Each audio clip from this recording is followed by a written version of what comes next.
Le cardio est-il le plus efficace pour perdre du gras, pour perdre du poids et développer éventuellement par la suite un corps athlétique, un corps beaucoup plus dessiné? C'est ce que nous allons voir dans cette vidéo.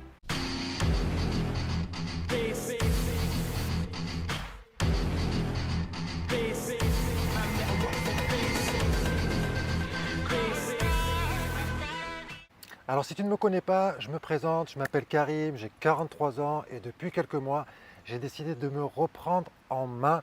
Je suis à la base quelqu'un de très mince et je commençais à prendre du ventre et je commençais vraiment à me sentir mal dans ma peau, à ne pas du tout aimer ce que je devenais. Donc j'ai vraiment décidé de reprendre les choses en main et ce que j'ai voulu faire, c'est créer une chaîne YouTube justement pour aider d'autres personnes à reprendre leur vie en main, qu'elles soient légèrement en surpoids, qu'elles aient du ventre ou alors qu'elles soient peut-être comme moi, plutôt maigres à la base et qu'elles ont beaucoup de mal à se développer un corps athlétique au poids du corps sans aller à la salle. Donc la question du jour pour cette vidéo, c'est est-ce que le cardio est vraiment le plus efficace pour perdre du poids, perdre du ventre, perdre des poignées d'amour, etc., etc., etc. C'est ce que nous allons voir dans cette vidéo. J'ai fait quelques petites recherches que j'ai ici juste devant moi. Alors aujourd'hui, il n'y aura pas de vidéo, ce ne sera pas des exercices, d'accord? Nous allons parler plus d'études, d'accord, qui ont été faites sur le corps humain pour comparer est-ce que le cardio est vraiment ce qu'il y a de plus efficace ou est-ce qu'il y a éventuellement autre chose qui prendrait peut-être aussi moins de temps, moins d'énergie et qui serait peut-être plus efficace. C'est ce que nous allons voir éventuellement dans cette vidéo. Donc si vous me voyez de temps en temps baisser les yeux et regarder juste devant moi, c'est parce que je regarde mon PC, ok, donc ne vous inquiétez pas, on reste connecté. Si tu n'es toujours pas abonné, je t'invite à t'abonner éventuellement juste en dessous si tu veux développer un corps athlétique. C'est un choix, c'est comme tu veux. En tout cas, ça me fera plaisir si tu décides de parcourir un bout de chemin avec moi et le reste des personnes qui viennent d'arriver parce que le nombre d'abonnés augmente chaque semaine un petit peu plus, tout doucement mais tranquillement et ça fait énormément plaisir. Merci à vous du fond du cœur. Alors je tiens aussi à le préciser avant de commencer, je ne suis pas coach ou quoi que ce soit, coach sportif, d'accord? Je partage ma passion, d'accord? C'est quelque chose qui me passionne, le corps humain, le sport déjà, ok? Le côté aussi état d'esprit qui est très important parce que c'est très important aussi d'être bien dans sa tête, bien dans son corps, ok? Mais aussi bien dans sa tête. Et je suis absolument, en tout cas pour ma part, hein, convaincu que l'un ne va pas sans l'autre et que les deux sont vraiment complémentaires. On n'a qu'une vie et à mon sens, on doit faire de son mieux malgré, c'est vrai, les difficultés de la vie pour faire en sorte de la vivre le mieux possible et surtout de la vivre comme vous, comme nous l'avons choisi. Et on va commencer tout de suite les amis. Donc le cardio est-il le plus efficace? D'accord? Honnêtement, faire du cardio, quand je dis cardio, c'est footing, ok, 30, 45 minutes, 1 heure, etc. C'est vrai que c'est efficace, ça a été prouvé maintenant, on le sait que c'est efficace pour perdre du poids, bien évidemment. Seulement, ces dernières années, il y a quelques recherches qui ont démontré même que ce n'est pas forcément ce qu'il y a de mieux pour perdre du poids. Alors je ne suis pas en train de dire que le cardio, que faire du footing n'est pas bon ou on perd son temps ou quoi que ce soit, pas du tout, d'accord? Il y a des gens qui aiment faire du footing et il y en a d'autres qui n'aiment pas faire de footing. Pour ma part, je ne suis pas un grand fan de footing, même si j'en ai eu fait bien évidemment, mais je ne suis pas un grand fan. Donc, quelle est l'alternative à ça? D'accord? C'est ça la question. Alors, ce que je vais aborder dans cette vidéo, j'en ai déjà parlé brièvement dans une vidéo précédente qui s'affiche juste ici. Okay, ou ici, mais je crois que c'est juste là. Okay, je ne sais jamais, mais je crois que c'est là. Et c'est le HIIT, d'accord? Le travail à haute intensité, d'accord? C'est-à-dire, on peut faire 30 secondes de travail, d'exercice, 10 secondes de repos, 30 secondes d'exercice, 10 secondes de repos, etc. pendant 4, 5, 6, 10, 15, 20 minutes, peu importe, d'accord? Mais on va voir que même 4, 5, 6 minutes, d'accord? C'est très efficace. C'est ce que nous allons voir aussi dans cette vidéo, mais là, on va rentrer vraiment plus en profondeur par rapport à la vidéo précédente. Donc, restez bien attentifs jusqu'à la fin parce que ce que je vais vous partager à la fin, ça va vraiment être très intéressant. Ok? Donc, on va d'abord parler du cardio. Ok? Le cardio, quand je dis le cardio, le footing, que je sois assez précis. Le footing, d'accord?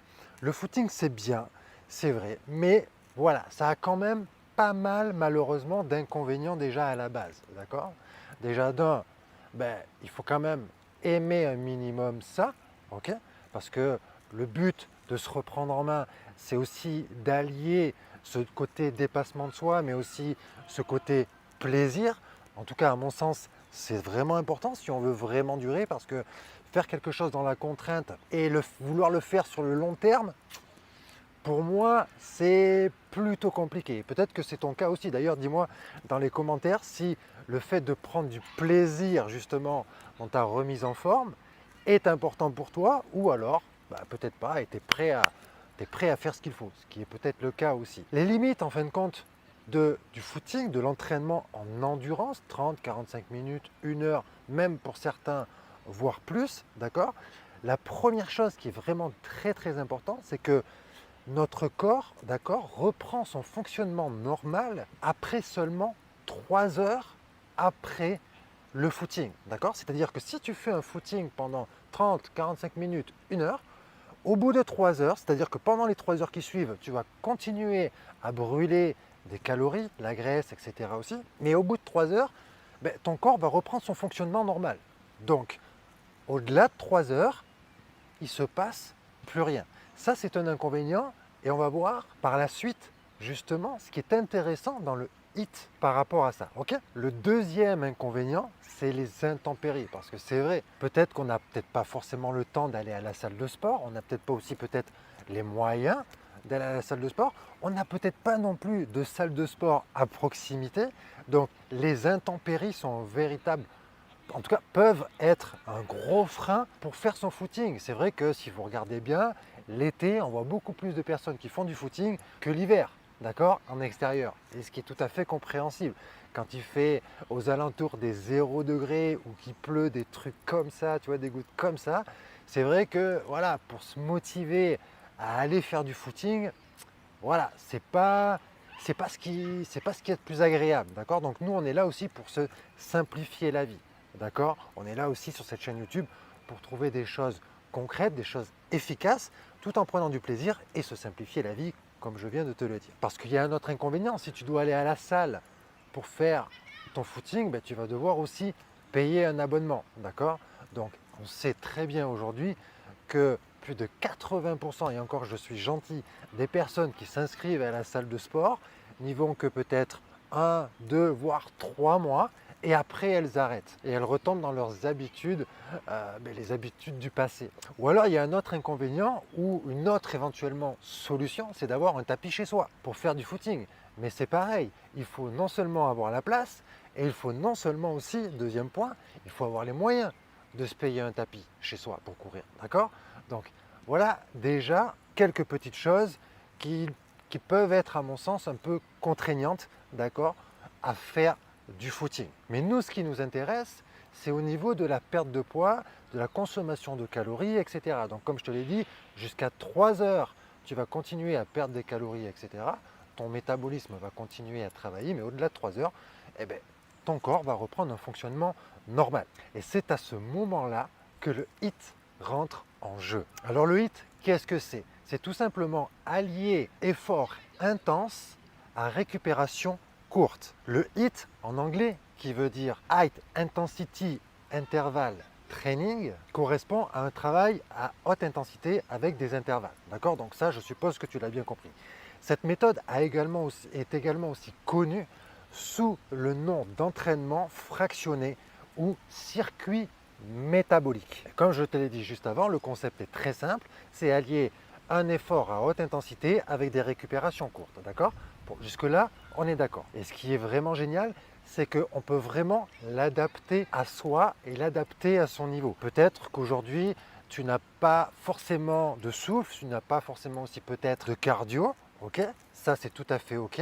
Surtout si on est resté pendant longtemps, sur une longue période en tout cas, sans faire de réels efforts physiques. Donc c'est tout à fait adapté. Si on a l'habitude par contre de faire du cardio, de faire du footing, etc., on peut aussi l'adapter, d'accord? C'est-à-dire que si on n'a pas de cardio à la base, on peut faire des exercices relativement courts, d'accord, sur peut-être 20 secondes, ok, et avoir un intervalle de repos de 15 secondes, refaire un autre exercice 20 secondes, re-repos 15 secondes, voilà, pendant 4-5 minutes. Au départ, on peut commencer avec ça, d'accord? Et si on est un petit peu plus avancé, c'est ça qui est génial, on peut allonger le temps de travail et raccourcir le temps de repos, d'accord? Donc c'est vraiment très intéressant, très puissant et ça peut vraiment s'adapter à ta situation, à toi, et ça, c'est vraiment pas négligeable. Alors le HIIT est-il plus efficace, ok, pour perdre de la masse graisseuse que d'aller faire un footing? C'est ça la question que l'on se pose dans cette vidéo, ok? Donc en effet, c'est vrai, on dit qu'on brûle en moyenne 2 à 3 fois plus de calories, ok, que lors d'une séance de cardio traditionnelle, telle que la course à pied à allure modérée. Donc ça, c'est vraiment très intéressant de se pencher vraiment là-dessus. Et là où ça devient intéressant avec le HIIT, comparé à ce que je t'ai dit juste avant, où ton métabolisme, d'accord, continue de travailler jusqu'à 3 heures après ton footing, avec le HIIT, d'accord, c'est là que c'est intéressant, on continue de brûler des calories et ça peut durer de 24 jusqu'à 48 heures. C'est absolument incroyable ce que le corps humain est capable de faire quand même. Donc ça veut dire que quand tu fais tes exercices HIIT, d'accord, et on va aussi regarder dans la suite de cette vidéo comment tu peux savoir si ton exercice à haute intensité est efficace ou non pour toi. Ça, c'est ce qu'on va voir aussi dans la suite de la vidéo. Donc, jusqu'à 24 à 48 heures pour certaines personnes, d'accord? C'est-à-dire que tu fais ton exercice, tu fais ton HIIT, d'accord? Ça veut dire que si dans la journée, tu es plutôt sédentaire et tu travailles assis ou tu n'as pas beaucoup d'activité physique, ça veut dire que même à ce moment-là, plusieurs heures après, même dans l'après-midi, si tu fais ton HIIT par exemple le matin, d'accord, avant d'aller bosser ou quoi que ce soit, ou d'amener les enfants à l'école, ou même avant d'aller à l'école si tu es plus jeune, ton métabolisme va continuer de brûler des calories même si tu es assis.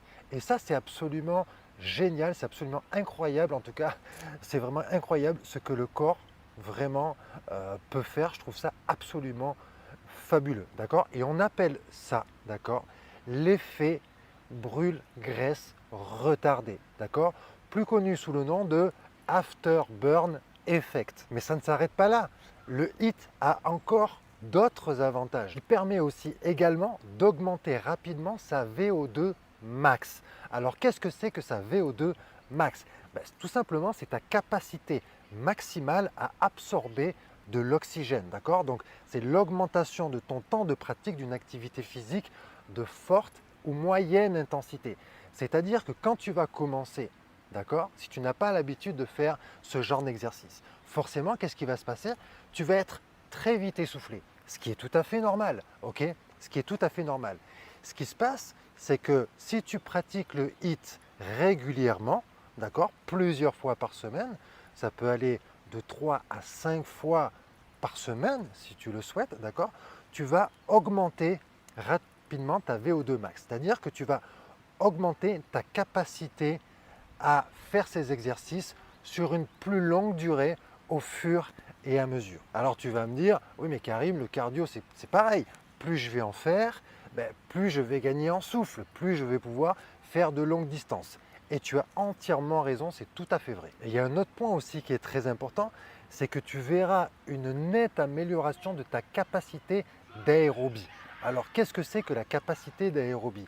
C'est la capacité des poumons, du cœur et de l'appareil circulatoire à acheminer efficacement l'oxygène aux muscles sollicités pendant ton activité physique. Parce que on le sait, peut-être que tu le sais, je suppose que oui, si tu ne le sais pas, c'est pas grave, mais quand tu fais des efforts physiques, d'accord, comme le HIIT que l'on fait sur cette chaîne YouTube, forcément, qu'est-ce que tu fais? Tu travailles certains muscles, d'accord? Et ces muscles, pendant l'effort, ont eux aussi besoin d'oxygène. Donc plus tu vas augmenter ta VO2, plus tu vas augmenter ta capacité d'aérobie, forcément, plus tes muscles vont avoir d'oxygène et plus tu pourras aussi intensifier tes efforts pour maximiser et augmenter, améliorer tes résultats. Et là, on en vient en fin de compte, c'est de comment trouver la bonne gamme d'intensité, comment tu peux savoir si tu maximises ta séance pour maximiser justement tes résultats. Comment on peut savoir ça? Comment tu peux savoir ça? Eh ben c'est très simple. Si tu veux savoir si tu es dans la bonne gamme d'intensité, il y a un test très simple, c'est le test de la conversation, d'accord? Le test de la conversation est l'un des moyens vraiment les plus faciles de surveiller l'intensité que tu mets pendant ton exercice, d'accord? Tu n'as pas besoin d'équipement, de quoi que ce soit, juste la conversation et tu vas comprendre ce que je veux dire par la suite. Une fois que tu as fait ton exercice, d'accord, ta séance de HIIT, ok, il va falloir faire attention et vraiment penser à ça. Est-ce que tu es capable de parler? Est-ce que tu es capable d'avoir une conversation avec quelqu'un ou pas? Donc l'idée derrière ce test de la conversation, d'accord, c'est de comprendre que plus tu as exercé intensément ta séance, plus tu seras essoufflé. Jusque-là, c'est OK. OK. Donc, qu'est-ce qui va se passer? Plus il te sera pour toi difficile d'avoir une conversation, plus il te sera difficile de parler parce que plus tu es en haute intensité, plus ton cœur, ton souffle va s'accélérer, donc il te devient beaucoup plus difficile d'avoir une conversation et de parler. Donc d'être capable de tenir une conversation ou non, c'est ça qui va démontrer si tu as fait une bonne séance ou pas. Si à la fin de ta séance, tu es capable de discuter, etc., comme si tu avais été posé, j'exagère un peu le truc, devant Netflix, un jeu vidéo ou quoi que ce soit, c'est qu'il y a un problème, c'est que tu n'as pas assez poussé dans ta séance. D'accord? Ça, c'est vraiment important. Parce que, pardon, excuse-moi, cette intensité, d'accord, si elle est trop faible ou modérée, c'est que ce n'est pas ce qu'il y a de mieux pour optimiser ta séance. D'accord? Donc, il y a faible, modéré et une intensité beaucoup plus forte. Donc, c'est pareil, si tu es capable de chanter ou quoi que ce soit, c'est qu'il y a un souci aussi par rapport à ça. D'accord? Donc là, on a vu comment savoir si tu es trop faible dans ton intensité. Par contre, ce qui est intéressant, c'est que si tu es au moins au niveau 5 de l'échelle de Borg, alors l'échelle de Borg, c'est tout simplement une perception, d'accord, de l'effort qui est plutôt subjective, hein, d'accord. Il s'agit du moyen le plus facile de surveiller son intensité sans avoir besoin d'équipement, mais cela implique d'être honnête avec soi-même. Et oui, c'est important d'être honnête avec soi-même parce que c'est comme ça qu'on peut évoluer, c'est comme ça qu'on peut avancer, d'accord? Parce que si on se ment, ben voilà, on le sait au fond de nous qu'on se ment, donc forcément, on sera aussi beaucoup moins fier de nous. Donc l'idée avec cette échelle de bord, c'est de s'attribuer, si je peux dire ça, on va dire, allez, on va dire une note, d'accord? De 1 à 10. Si on est en dessous de 5, voilà, c'est que ça n'a pas été aussi efficace que ça, c'est qu'on peut se pousser un petit peu plus. Par contre, si on est au-delà de 5, là, ça devient intéressant. Et bien sûr, plus on va se rapprocher du 10, plus on va être dans la haute intensité. Pour ma part, il m'est arrivé de faire des séances où, voilà, où même si ça durait que 10 minutes, 15 minutes, même des fois j'en ai fait à 6 minutes, 7 minutes, j'étais lessivé à la fin. Voilà, il fallait que je marche, que je fasse de la récupération active pour reprendre mon souffle, d'accord? Mais je sais que c'est là que c'est efficace. Et honnêtement, l'idéal, voilà, c'est de commencer, si vous commencez, vous êtes à 6, 7, là, ça devient vraiment idéal pour soi, d'accord? Pour maximiser vraiment le résultat. Et si à la fin de ta séance, ben, tu ne peux plus parler, tu as besoin vraiment de reprendre ton souffle, ben là, forcément, tu es à 8, 9, 10, d'accord? Donc ça, c'est top. Alors, les avantages de la méthode HIIT, d'accord, du travail d'exercice à haute intensité, eh ben, il brûle les graisses, parfait pour une perte de poids. L'afterburn effect, ce qu'on a vu juste avant, c'est-à-dire qu'on continue à brûler, donc tu continues à brûler des calories jusqu'à 24 à 48 heures pour certaines personnes. Donc ça, c'est un très gros avantage, d'accord.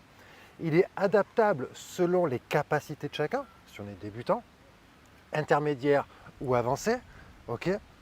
Développe les performances sportives, gain de temps, plus besoin de faire des footings pendant 30-45 minutes, 1 heure, d'accord?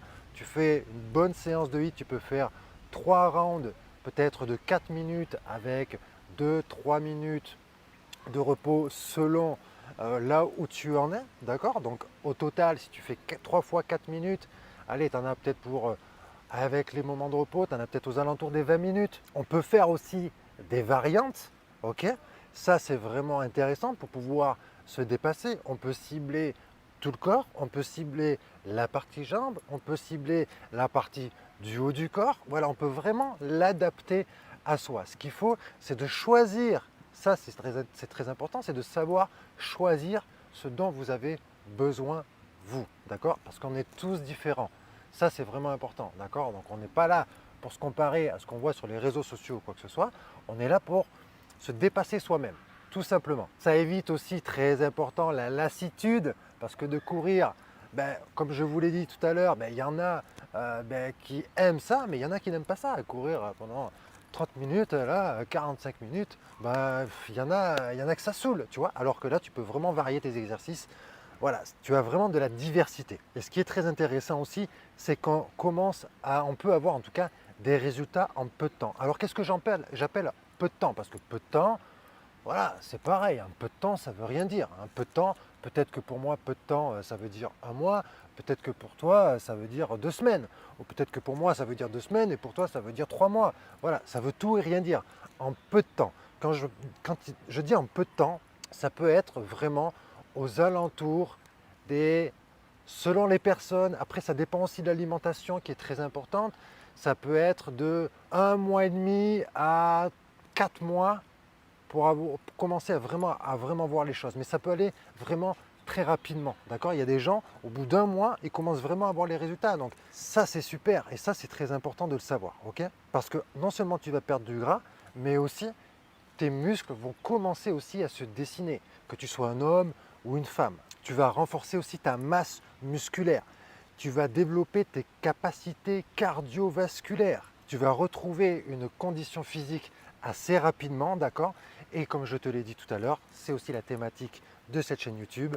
Ok, tu vas développer un corps plus athlétique. Alors y a-t-il aussi des désavantages à faire du HIIT? Parce qu'on est là pour être objectif, on n'est pas là pour dire ça c'est mieux que ça, ça c'est bien, ça c'est pas bon, ça c'est nul ou quoi que ce soit. On est là pour être objectif, on est là pour regarder les avantages et les inconvénients de l'un, les avantages et les inconvénients de l'autre, et à la fin, on fait le tri. D'accord? Donc, les désavantages éventuels du HIIT. Et là, il y a un point qui est vraiment très très important, surtout si on n'a pas l'habitude de faire du sport, ok, c'est vraiment de commencer doucement. Ça ne sert à rien de vouloir monter sur l'échelle de Borg tout de suite si on n'a pas l'habitude à 8, 9, 10, d'accord? Autant viser 5, 6, peut-être 7, mais vraiment d'y aller doucement, ok? C'est pareil, si on commence à prendre de l'âge, qu'on commence peut-être à avoir peut-être aux alentours des 50 ans, ou même peut-être voir plus, faisons attention.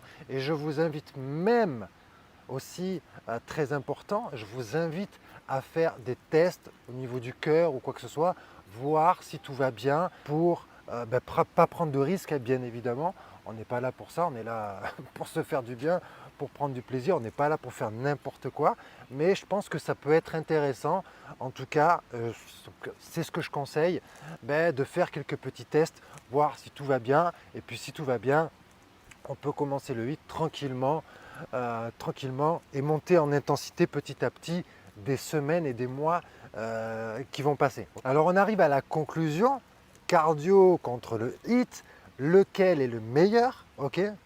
On le sait depuis toujours ou presque qu'il est question de perte de poids. Quand il est question de perte de poids, pardon, il faut se tourner vers le cardio. C'est vrai, c'est ce qu'on a dit au début, d'accord? Ce qui est très important, c'est aussi la diète que vous avez, d'accord?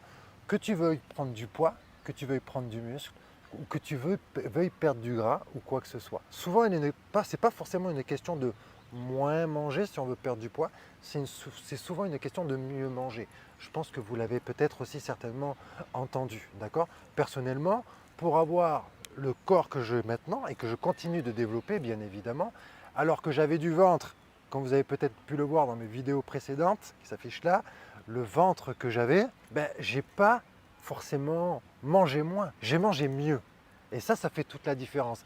Et manger mieux, allié nutrition, une bonne nutrition et le HIIT, ça a été très efficace, non seulement pour moi, mais aussi pour d'autres personnes. Et aujourd'hui, le HIIT, c'est de plus en plus connu, c'est de plus en plus utilisé, d'accord? Que ce soit dans le CrossFit, par exemple, après, peu importe de ce qu'on pense du CrossFit ou autre, mais c'est vraiment de plus en plus utilisé. D'ailleurs, je vous ferai une vidéo. Si ça vous intéresse, dites-moi dans les commentaires si ça vous intéresse que je fasse justement une vidéo pour vous expliquer d'où vient aussi le HIIT, qui aurait inventé le travail à haute intensité avec des intervalles. Est-ce que ça vous dit? Dites-moi dans les commentaires si vous voulez que je fasse une vidéo sur ce sujet. Alors là, on va maintenant rentrer dans les côtés un petit peu plus chiffres. Quelle est la méthode qui brûle le plus? D'accord? Donc on en a vu un petit peu tout à l'heure, mais là on va rentrer un petit peu plus en profondeur.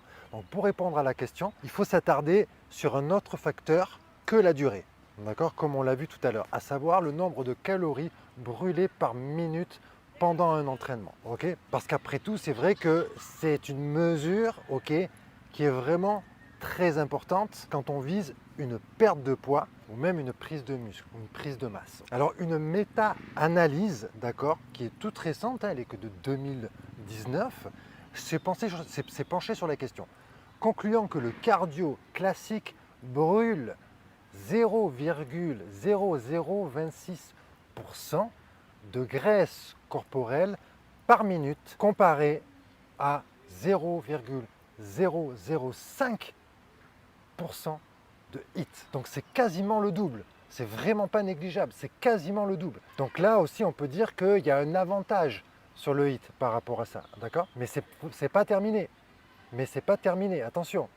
Le HIIT s'est également imposé sur d'autres mesures cardio, comme la VO2 max, ce qu'on a vu tout à l'heure, d'accord, ou la durée jusqu'à épuisement, d'accord. Donc c'est sa capacité à tenir un exercice sur une durée de plus en plus longue, d'accord, un exercice intense, bien évidemment. Lors des essais, je vous le lis là tel que c'est, lors des essais faits sur des sujets avec des conditions particulières comme du diabète, de l'hypertension, le HIIT s'est également imposé dans des mesures comme le contrôle glycémique, la tension artérielle, diastolique ou encore le pouls au repos. D'accord? Donc autant dire que le HIIT, honnêtement, il a beaucoup plus d'avantages, en tout cas à mon sens, que le cardio. Mais attendez, c'est pas encore fini.